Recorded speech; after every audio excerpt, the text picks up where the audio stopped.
Olá, galerinha do meu canal, boa tarde. Gente, eu vou ensinar vocês aqui como turbinar o baixo, uma forma diferente. Eu já arranjei aqui, entendeu? Deixar o baixo mais pesado, com mais volume, mais agudo, entendeu? Ó, olha o ritmo que eu tô usando aqui, ó. O baixo mal aparece, ó.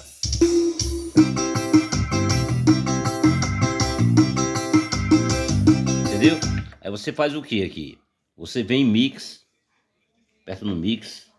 Aqui você leva em cima até efeitos, aqui, entendeu? Você leva aqui até efeitos, vem no tabzinho aqui, ó, e aperta lá, ó.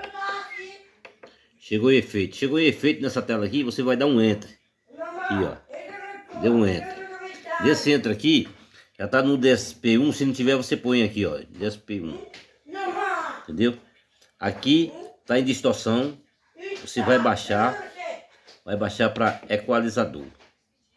Aqui, nesse aqui, compressor equalizador, você vai subir um pouco para compartimento, ó, subir para ele.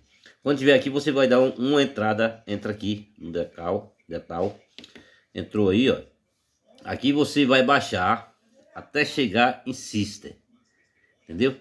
Você vai baixar aqui, ó. Pode apertando que vai chegar em Sister, olha. Chegou em Sister, você vai na bolinha, você rola, entendeu?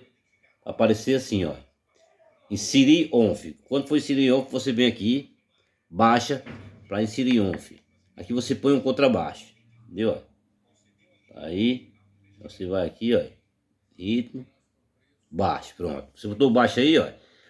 Aí vai pedir as funções. Aí você vem aqui em cima, você vem começando com ganho, entendeu? Vou botar aí, ó. Vai pro ganho. Chegou mais, né? Aí você baixa outro aqui embaixo, onde vem um ganho do médio. Você vai usar também.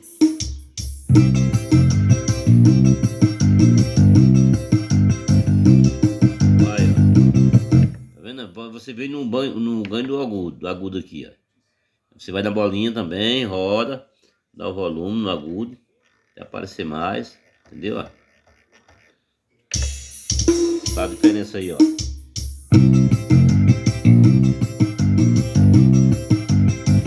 Pronto. Quando tiver tudo pronto aqui, você só é vir e baixar o volume dele, né? No caso aqui, ó. Você vem aqui, você baixa o volume dele, do contrabaixo, você volta pra cá, entendeu? Vem aqui e procura aqui onde tá o volume.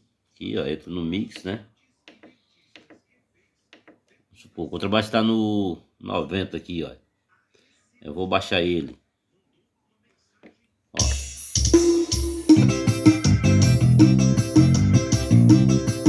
Quando tiver aí, você vai entrar no menu, entendeu? Entra no menu, vai lá no estilo, entra no estilo, entendeu? Bota em corrente estilo, que é onde tá a gravação. Apertou, procura aqui, ó, onde tá salvar. Só é salvar no ritmo, entendeu? Apertou aqui, ó, salvando no ritmo aí, já era. E fica o contrabaixo que você quer. Falou? Essa é a dica de hoje. Antes disso aí, se inscreva aí no canal e deixa o like.